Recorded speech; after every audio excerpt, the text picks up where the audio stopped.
Toronto in the 1920s was growing fast, but it was a city that was only just learning to drive. Cars were ubiquitous for the first time in history. Industry, immigration, urbanization, and the automobiles themselves were all putting pressure on the streets. It was mayhem on the roads as the automobiles competed with horses, wagons, streetcars, bicycles, even pedestrians for space. Remember, most of the drivers had never operated any kind of motor vehicle before. Not a car, not a tractor, not a motorbike, nothing. They were familiar with horses, but not with these fast, dangerous speed machines.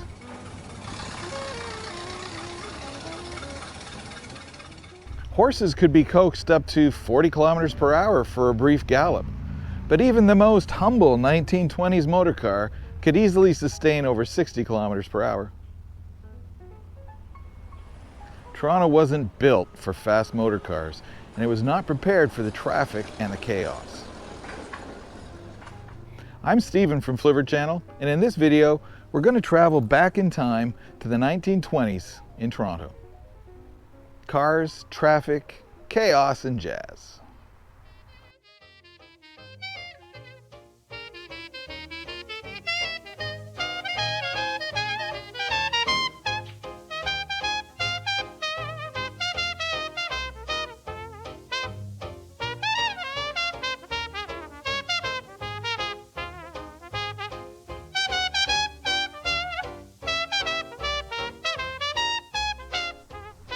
Part 1. Going fast.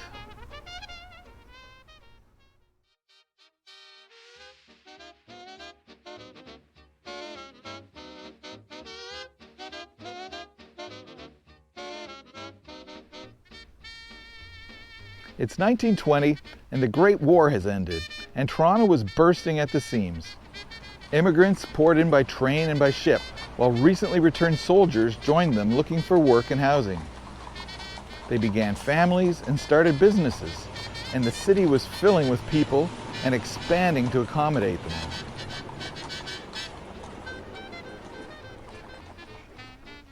The skyline crept skyward. Skyscrapers began to crowd the business district skyline. The Royal York Hotel, the largest hotel in the British Empire, dominated Front Street.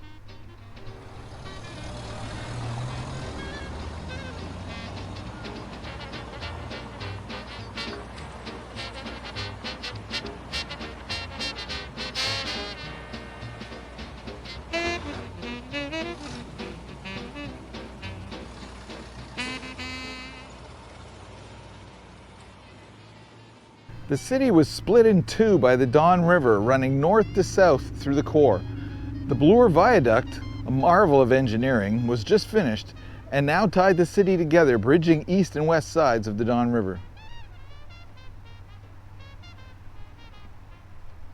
This was a massive project for the city.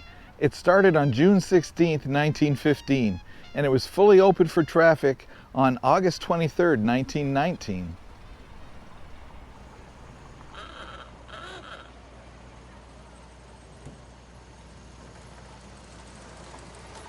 But on the streets below, chaos brewed.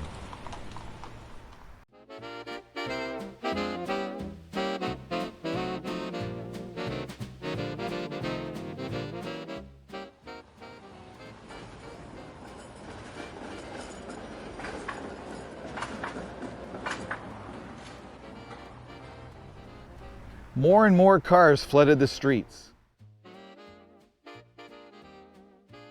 About half of them were Ford Model Ts.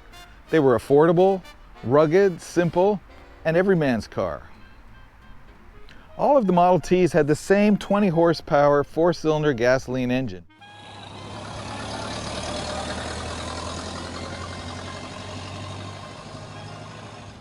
But there were many body styles. This center door Model T only had one door, and it was in the middle on the passenger side.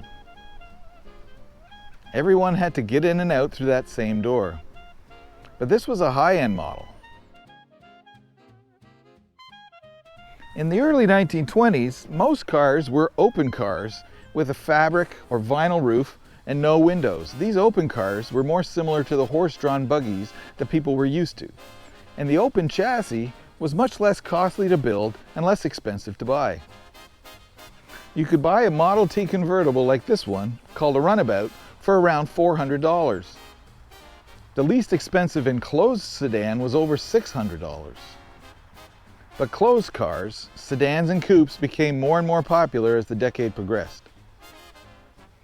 Compare these two photos of Toronto streets. Notice the predominance of open cars in the early part of the decade.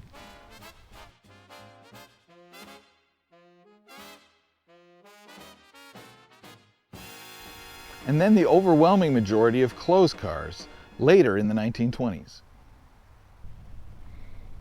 Isn't that remarkable? Two photos 9 years apart, and the clear preponderance of open cars has been nearly completely replaced with closed cars.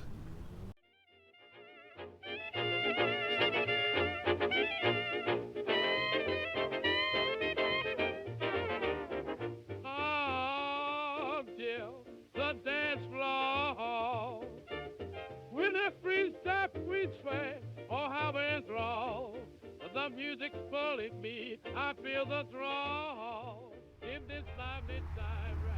But Ford Model Ts were not the only cars on the road. There were many other popular brands of automobiles too. This Overland, built in Toledo, Ohio, was more stylish than a T. Overland briefly became the second best-selling car in North America in this period. This photo of Yonge Street in 1920 is notable by the absence of streetcars.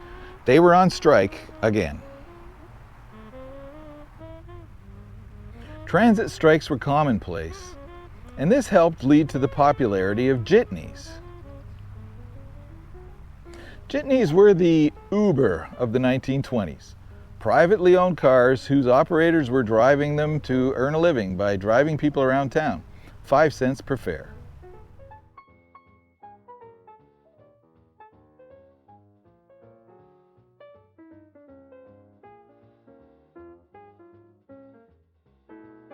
This TT truck and this touring car are both undoubtedly jitneys, filled with paying passengers who are trying to get around during the strike.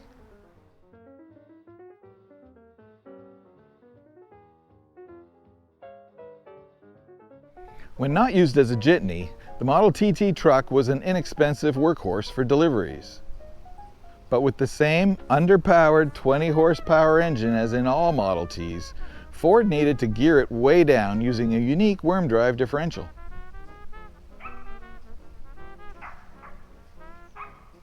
When the transit system was out on strike, the streets became even more crowded with cars. Part 3. Streetcars everywhere. When they were running, the streetcars were everywhere.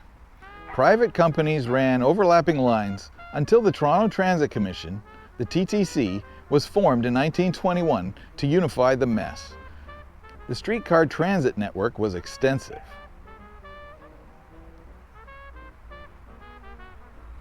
Still, the streets had to be shared. Riders clung to running boards as automobiles scurried lawlessly through the streets. Horses spooked and writhed on their reins. Cyclists started here and there. Cars honked and swerved. Some horse-drawn wagons still clomped along the streets, but their drivers were bitter about sharing the road with these noisy machines. Their horses didn't understand traffic signs, and their drivers ignored them. This was St. Clair Avenue near Bathurst in 1924.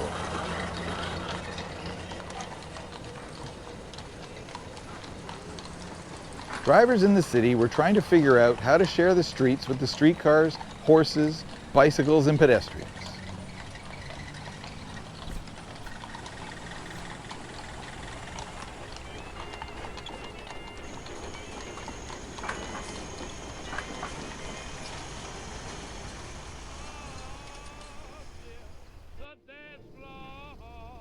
Part 4. Discovering the cars.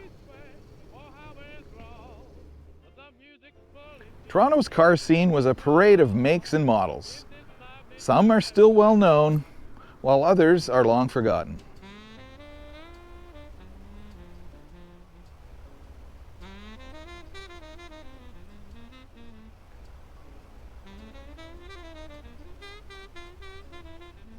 This 1920 Nash Tourer is a sleek and well-built car. It has a 6-cylinder engine.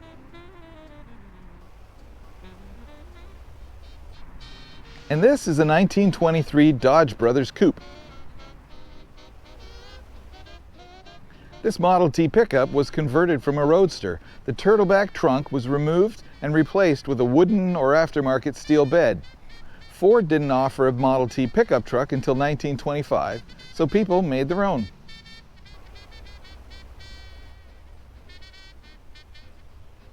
Identification of these cars is through visual clues like the shape of the radiator, the roof line, and the headlights. Few of the photos at the time provide a clear enough view for a confident ID. Dealerships popped up on street corners.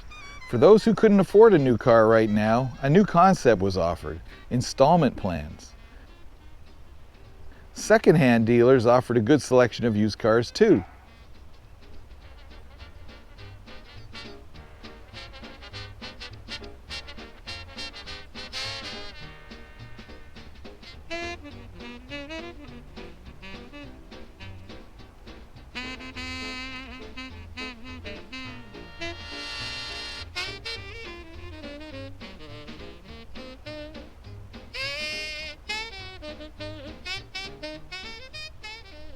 So there were more cars than ever swarming the streets.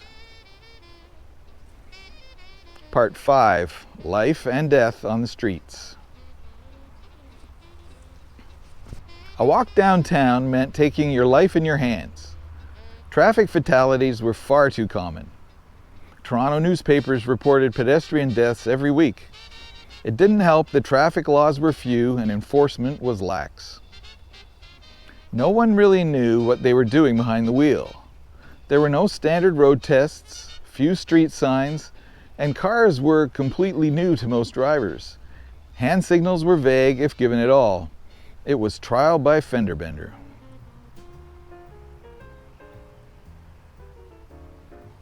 By 1923, things slowly began to improve, and the city began introducing new bylaws. Officers with whistles and white gloves tried to keep order at intersections, but it was an uphill battle. Drivers ignored the orders waved by the traffic cops, pedestrians jaywalked freely, and bicycles weaved in and out as they pleased. Drivers could learn driving tips by referring to the end of the many popular new automobile how-to manuals. Some of these were several volumes long and focused primarily on either the history of motor car development or the technologies behind it, or both. But there was usually a section with how to drive tips as well. For those who managed to obtain these books, they would then have to understand them and apply their wisdom. Useful for some, not so much for others. Meanwhile, phonographs and radios were for sale in the shops for the first time. Jazz, swing, and dance hall band music was becoming popular and was everywhere. The jazz age had arrived in Toronto.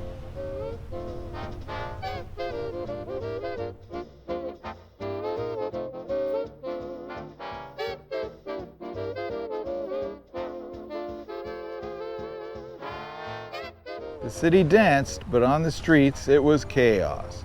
Torontonians were learning how to drive their first car, learning how to maneuver around pedestrians, bicycles, and streetcars, learning how to get by in the big city.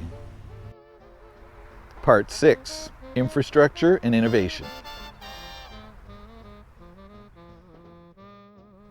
As the decade marched on, City Hall finally began to act. Parking was restricted, paving expanded, roads were widened, traffic rules were made, laws enacted, and signs posted. Agonizingly slowly, traffic was being brought to order, at least a little. This was Toronto, after all.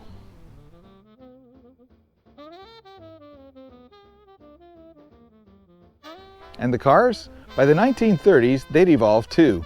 As the enclosed sedans and coupes took over, four-season driving became more comfortable. In this photo on Bloor Street from 1929, that's a Pontiac Big Six, smooth, stylish, and fast. A far cry from the rattling Model Ts. Toronto wasn't expert at driving yet, but it was starting to get the hang of it.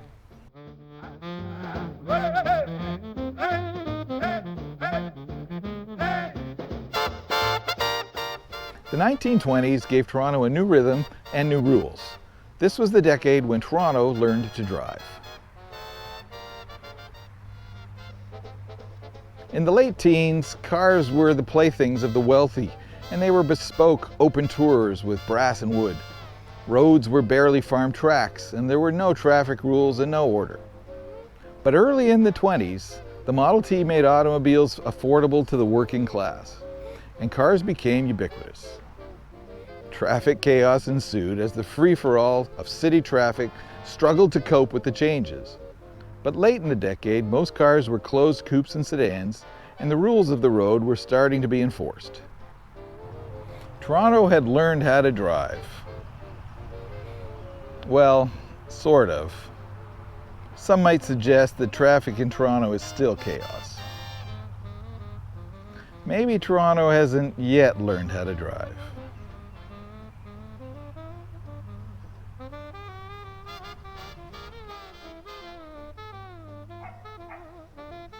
Thanks for watching.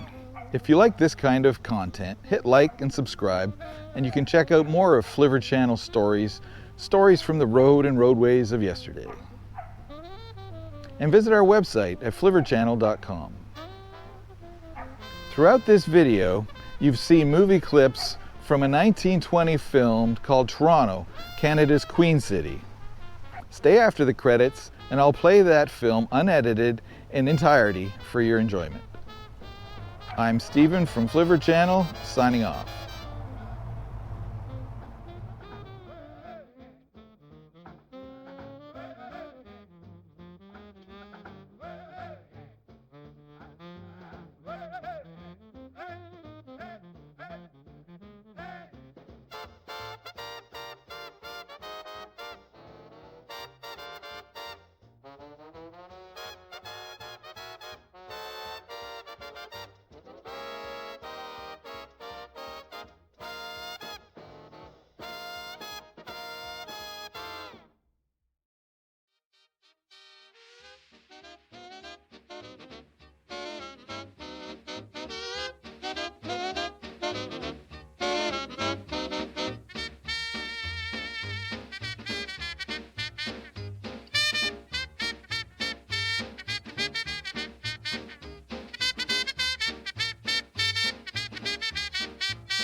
I need a press to live with Jesus' word.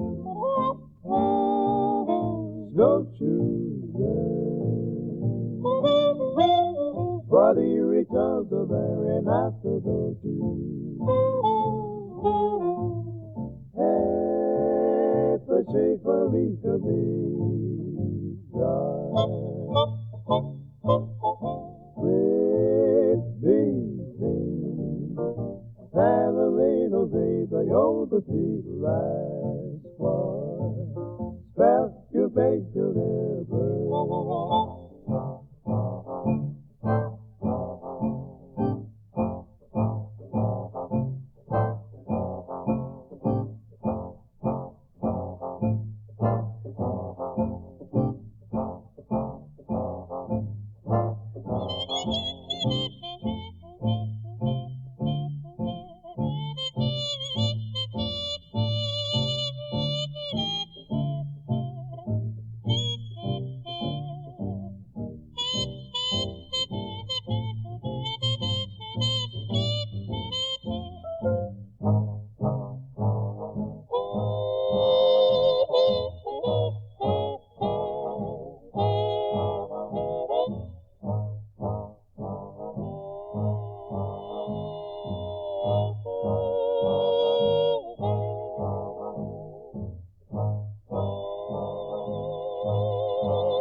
the music's pulling me, I feel the draw. In this lively time, we're having a ball. Soft car.